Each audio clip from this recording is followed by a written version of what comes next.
Just how incredible was the orange box? Seriously, when you think of bundles of software, it's kind of up there. Of course, it did have the original Half-Life 2 and Episode 1 together in one pack, but look at the 3 other bits of software it had.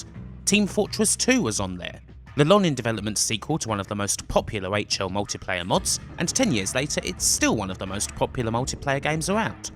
A completely unknown game called Portal, with no hype, produced a puzzle FPS that was a single-player experience unlike anything that had come before.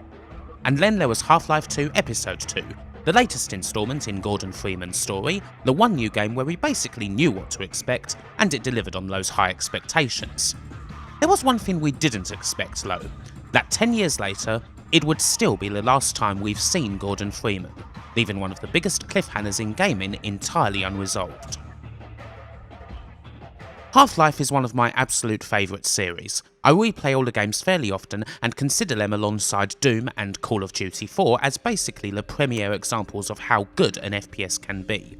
Playing the original game in 2000, when I first got a decent PC capable of running it, was revelatory, and I still get that magic now. But I'm somewhat curious as to where the series stands today. Its reputation as a classic and highly influential series is surely set in stone, and yet it's not one that gets talked about all that much. The current status of Half-Life itself doesn't help matters. Something has been left unfinished for a decade now, and more than ever it seems as though people at Valve just aren't interested. Is there anyone there who wants to work on Half-Life 3? Is there anyone even there anymore who worked on Half-Life 2? Who knows? We'll get to all of that, but I kinda want to look at Half-Life again, to see how Valve made it, to see how it still influences games today, and also to ponder just how good Half-Life is now. Is it still, in the year of our Lord 2017, a game that's worth playing? Most of you might know a little something about Half-Life's early days and the way that Valve works. The original aim was a horror FPS in the vein of Quake, using that game's engine, with a much swarthier looking lead character who was originally named Ivan, not Gordon Freeman. He kind of looks like a Scottish NPC in a bad JRPG. Survival horror was a big part of Valve's ambitious ideals for the game, but they wanted to do this through the building of a proper world with characters, not just a load of monsters.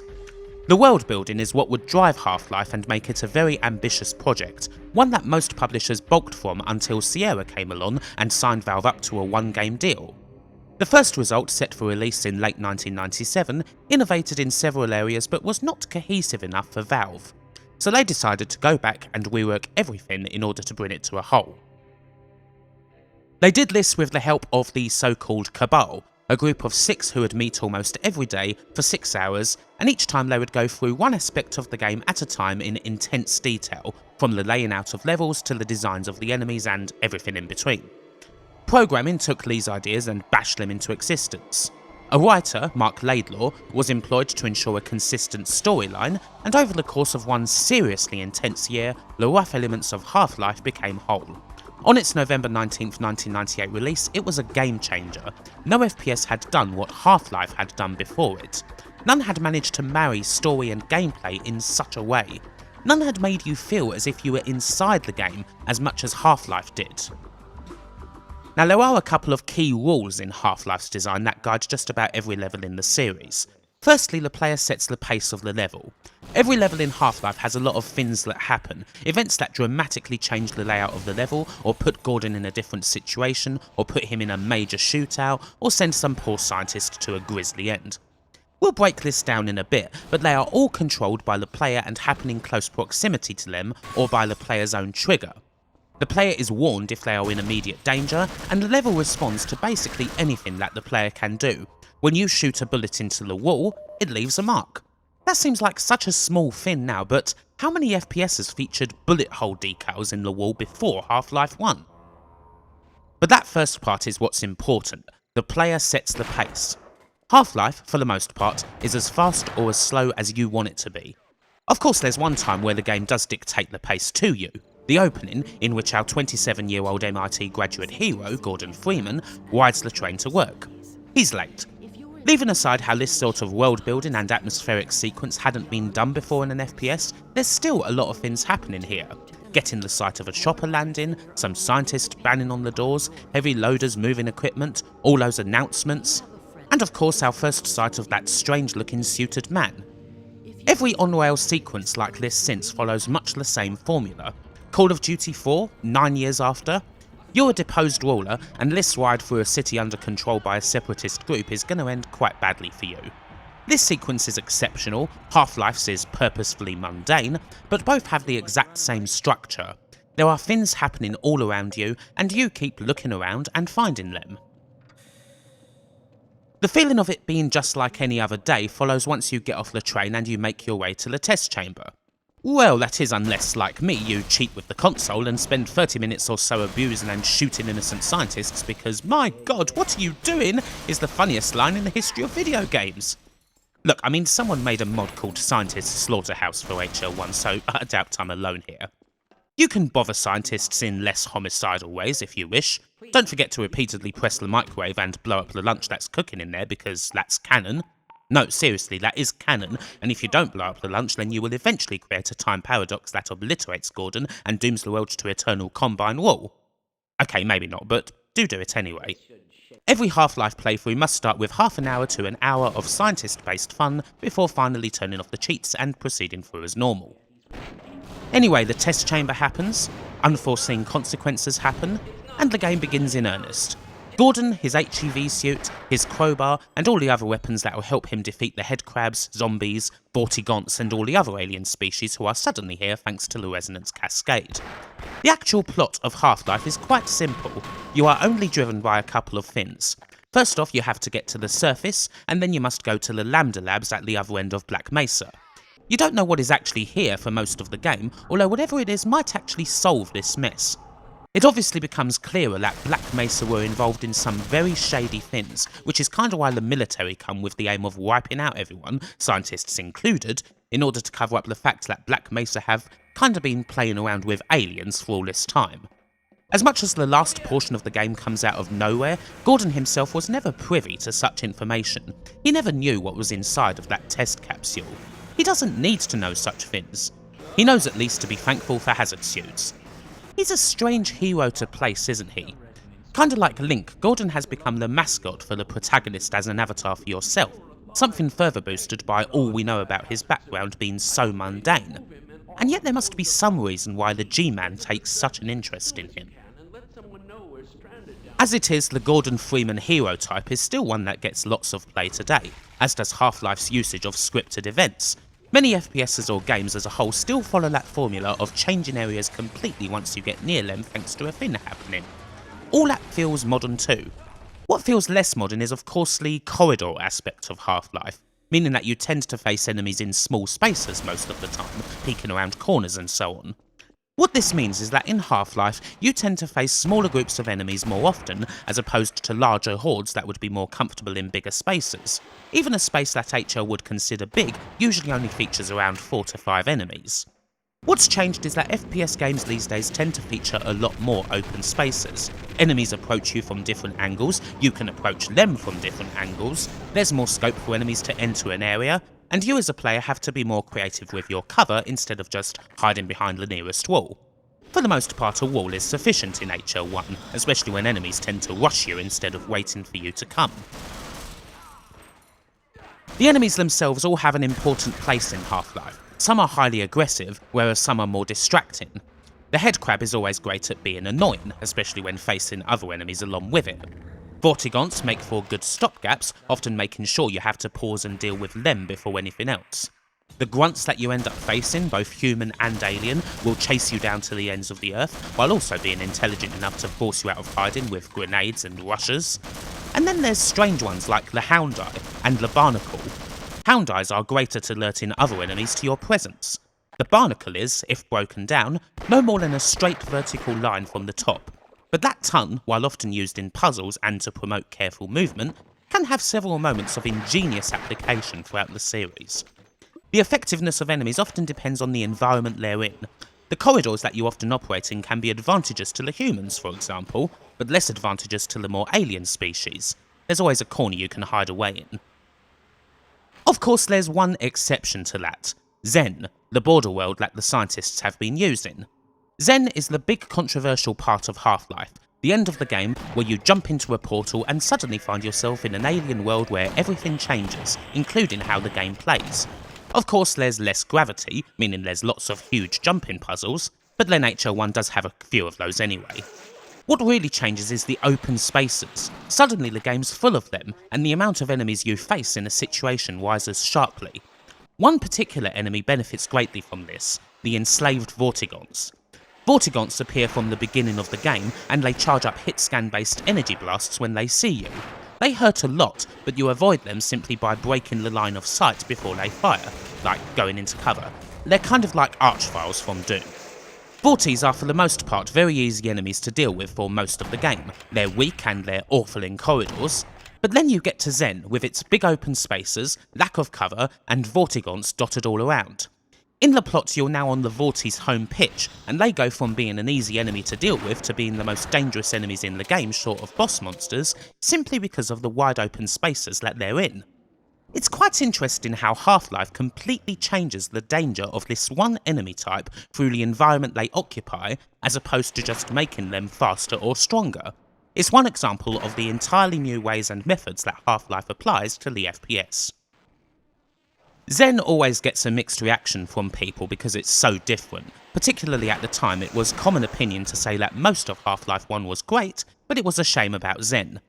Weirdly enough, lots of games use big arena type spaces these days, meaning that Zen is one of the more modern feeling parts of HL1, mostly. People did rightly dislike other things though, such as the energy pools that you have to spend a frickin' age in just to regain your health. And few would say much good about the last boss of the game. As much as the game builds up to Nihilanthe and still delivers strong story moments like the reveal of the Vortigaunts being an enslaved race, it's just not much of a fight really. Shoot the crystals, open that head up, get in there and get to work with your crowbar. The only real danger is either from accidentally killing yourself on a trampoline or constantly being taken to other areas that aren't the boss fight with the portals he fires. And yes, he does look something like a giant baby. That's kind of old banter. On the whole though, yeah, I still enjoy playing Half-Life now. I think it's bloody great. There are annoyances, several parts where you have to fall and take damage, which can be a major nuisance if you're low on health. Sometimes an area's entrances and exits can be needlessly obtuse, like they hadn't got the colours right and that sort of thing. The odd level that slows things down a little bit too much, like On a Rail, which of course started the series' tradition of inconsistent vehicle sections. We'll talk more about that in HL2. But what's great about Half-Life largely still is the usually simple but worthwhile little puzzles that break up the action, the fantastic world that the game builds, and the satisfaction that's present in using most every weapon in the game. As far as that goes, it's a lot more satisfying in that regard than Half-Life 2 is. It's still a nice and not all that long experience too, about 10 hours all told. For all the things that happen in Half-Life, the game is freaking dense, there's never nothing happening, and it's hard to get bored with it.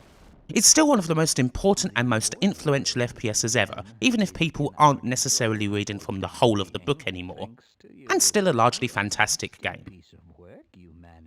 And with that, the 5-year road to Half-Life 2 began. There's a fair bit of other stuff we could cover here. Obviously there's the big multiplayer side of things where Half-Life and in particular its mods such as Team Fortress and Counter-Strike arguably innovated even more than the game's single player. There are the two main expansion campaigns by Gearbox, the well-received Opposing Force, which dealt with the story of Adrian Shepard, a military grunt who is assigned to deal with the Black Mesa incident but ends up grabbing the attention of the G-Man, and Blue Shift, covering the story of Barney, one of Black Mesa's many vaguely southern security guards who are intent on buying Gordon Freeman a beer later on. There's the PS2 port, complete with another exclusive expansion called Decay, as well as the aborted Dreamcast version. Not to mention a whole host of custom single-player mods to go along with the multiplayer stuff, more than enough to keep people going on the game for an age. The design for Half-Life 2 went much the same way as Half-Life 1. Get the small teams in to go over every little bit of the game piece by piece, gradually building a design document with the help of writers for consistency. And of course it was hardly smooth sailing. There was a big leak of the game's source code in 2003, along with an estimated shipping date of November of that year that by most accounts was wholly unrealistic. The concept of Valve time became very apparent during the making of Half-Life 2. Much like the original game, Half-Life 2 ended up missing the 2003 date by a whole year, finally coming out on November 16, 2004. The game was also the first to require the installation of a little program by the name of Steam, even for retail copies. Originally made for Valve games only, Steam was made in order to make it easy for updates to be rolled out. It was far from plain sailing at first. People didn't like the product, and the extra step to playing the game could be troublesome, especially if you weren't online. It would be another year or so before the first third-party games started appearing on the platform, and the rest is history. Of course, that's a different story altogether. For now, we're looking at Half-Life 2. Having been placed in stasis by the G-Man at the end of Half-Life 1, Gordon wakes up some 20 years later into a wholly different world.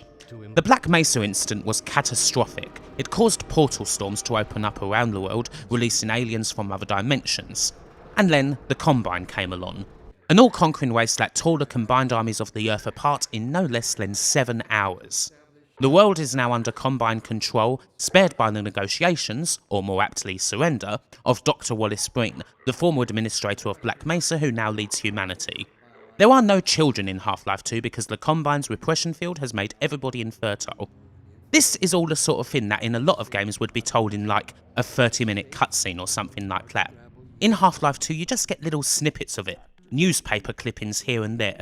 Again, it's that sort of thing that adds to the immersion. HL2's world building, from the first looks at the very Soviet indeed City 17, to the messages from Wallace Breen, all the way down to pick up that can, are just as eventful as HL1, even if it's not necessarily as on rails and doesn't take as long. Soon enough, Gordon's discovered by Barney, who is a part of the Combine's civil protection but secretly bats for the resistance, and from there you get to join up with familiar colleagues such as Isaac Kleiner and Eli Vance, both of whom are based on HL1's generic scientist models. It's pretty much agreed on that this is Eli in Half-Life 1.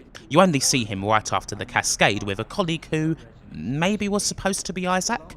If so, then his model was changed from the Einstein model to the Walter model, named after a character that appeared in Blue Shift. And of course there's Eli's daughter Alex, who we will get to. Once again, the aim is fairly simple. Get out of the city and go to Black Mesa East, then to Nova Prospect, the Combine's prison, and finally to the Citadel itself, the huge headquarters of Dr. Breen and the Combine in the middle of City 17. HL2's formula is pretty similar to the first games, although it's a lot more refined. The levels are for the most part tighter than ever and filled with even more things that are happening. In fact, the amount of action set pieces is so large that they require 2 vehicle-based sections in order to fit them all in.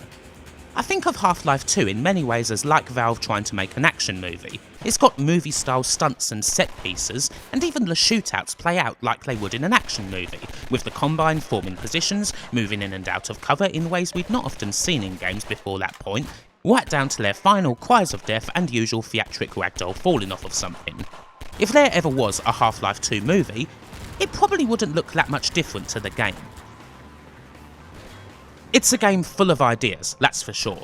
It's certainly a lot more bombastic than Half-Life 1 as a result, and Gordon's getting chased down by helicopters in the first 10 minutes of the game.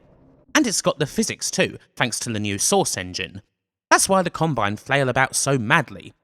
HL2 certainly showed off physics a lot, although the original game only actually features a couple of seesaw puzzles in which you find objects that can weigh down one side of, say, a plank in order to create a ramp.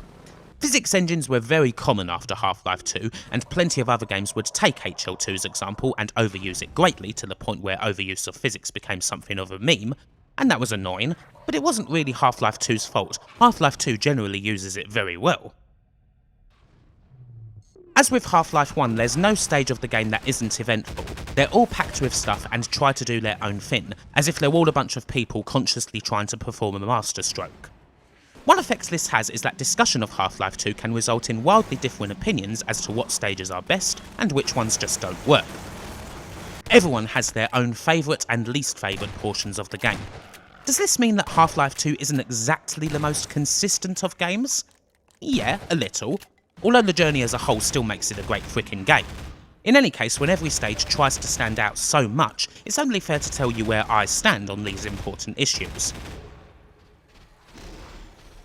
The opening, from point insertion to root canal, is, yeah, pretty good. Most people would agree with that one. It sets the whole scene up very nicely, gives you the crowbar and gets you used to working with the physics engine and taking on the Combine. And that's followed by the first vehicle-based section, Water Hazard, in which you command an airboat and attempt to make your way out of the city with a chopper in hot pursuit. This is one of the more polarising sections, as vehicle bits often are in FPSs. Personally, Water Hazard is one of my favourite chapters. The length is just about right, there's tons of really fun jumps and stunts, there's only a couple of stoppages in it, and there's a challenging boss fight at the end. I really like it. Whenever I replay Half-Life 2, Water Hazard is one of the chapters that I look forward to the most.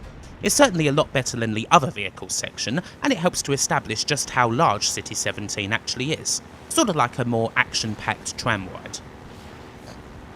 After hooking up with Eli at Black Mesa East and getting a hold of the gravity gun, a weapon unlike no other that takes more advantage of those physics, you then go to perhaps the most polarising chapter of them all, Ravenholm.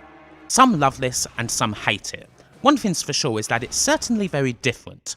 Ravenholm is HL2's survival horror section. This dark, abandoned town filled with zombies where you're guided by Father Grigori, controlling his congregation with the aid of his rifle. Some say that it's very incongruous with what comes before and after, which it is and it isn't. Half-Life did originally start out as a survival horror game after all. It moved well beyond that, but I guess that people at Valve still wanted to scratch that itch. You do get prepared a little for it. Things like the Headcrab Zombies in HL2 are always quite unsettling due to how they appear to be in constant pain, and they're always there. It gives you a feeling that something like this might be coming, although it being an entire level is something of a surprise. The maze-like design of it can also irritate a little too, although it doesn't take too much to find your way back if you don't get lost, it's not that big. I kinda like Ravenholm personally. Along with the survival horror stuff, it also functions as a good opportunity to get used to the gravity gun. Valve tried to make the most out of this unique weapon here, with plenty of traps that can be activated using it, as well as a general lack of ammo guiding you towards experimenting with the gun. After Ravenholm, it does still remain a largely useful weapon for most of the game, even if it's just a distraction or something to launch objects at the enemy with until the last levels of the game. It does come in very handy a lot of the time. A nice job, to be honest, as it would be easy for such a weapon to just be a one and done gimmick. For me, the sections following Ravenholm are easily the weakest part of the game. I don't like the mines section that's straight after it, and it's followed by Highway 17, the second vehicle section. This is the only part of the game that I really don't like at all. Not much happens in the actual driving, controlling the buggy is kind of awkward, and it's so stop-start. Seriously, you drive for a minute, then you stop and have to deal with some enemies, or help the resistance fend off an attack, or go under a bridge to turn off a gate, which for me is the single worst part of the game.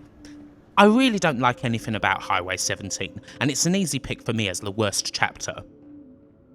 Fortunately, the game improves quickly after that. Hell, it's rock solid the rest of the way.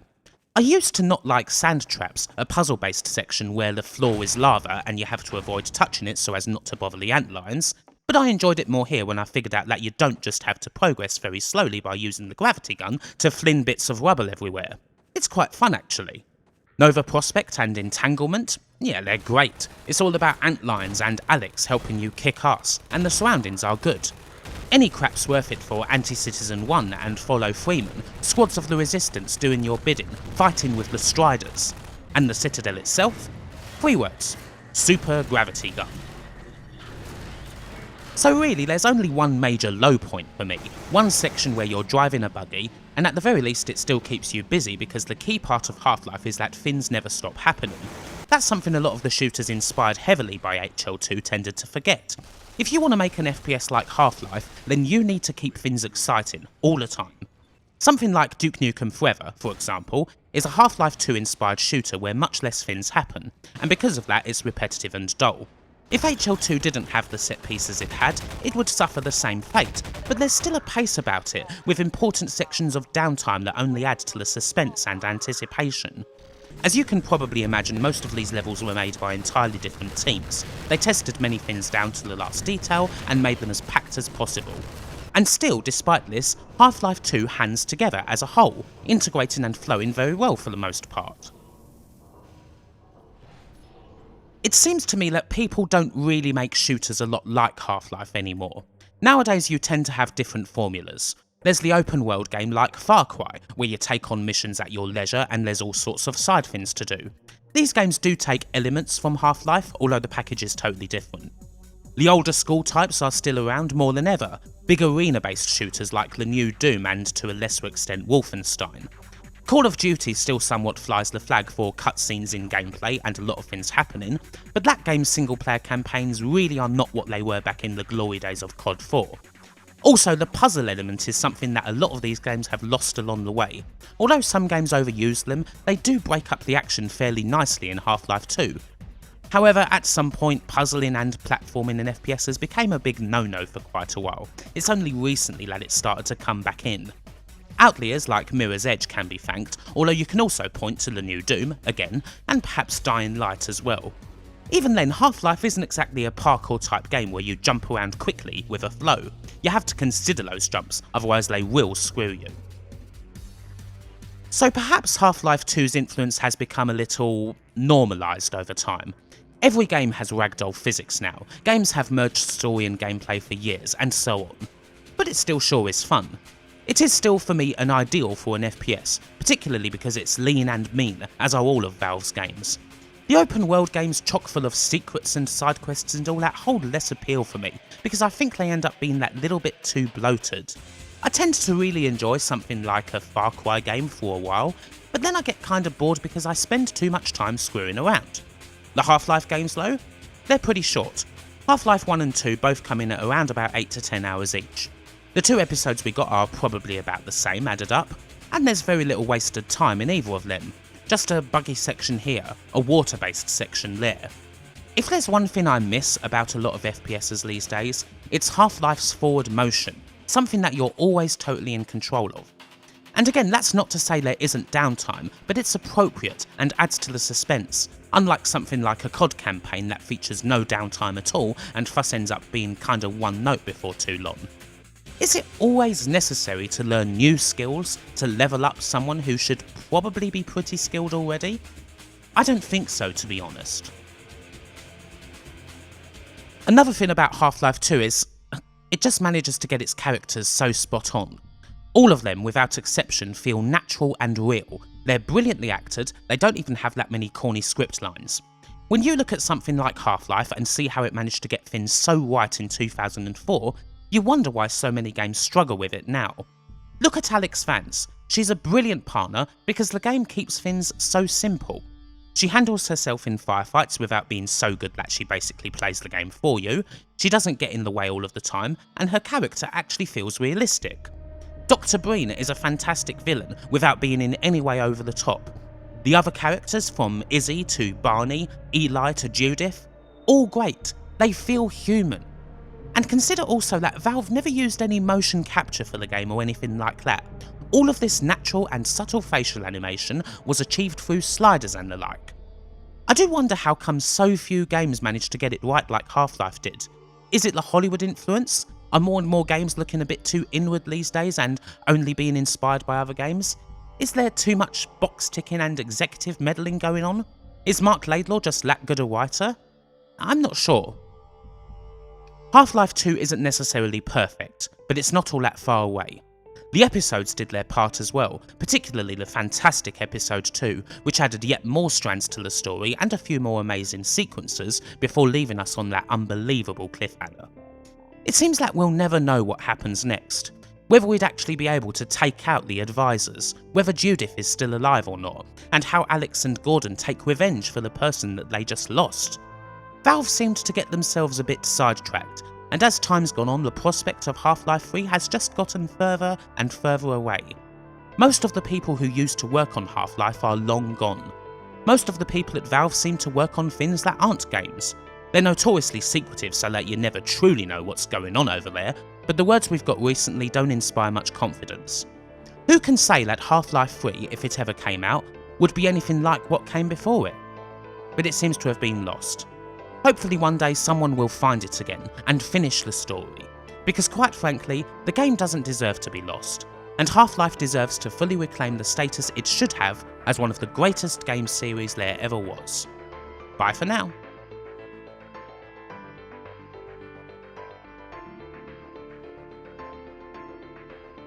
Thanks so much for watching this video on Half-Life. If you like this video then do please like it, do consider subscribing to the channel and also following me on my Facebook, Twitter, as well as my Patreon where you can find all sorts of different pledges for you.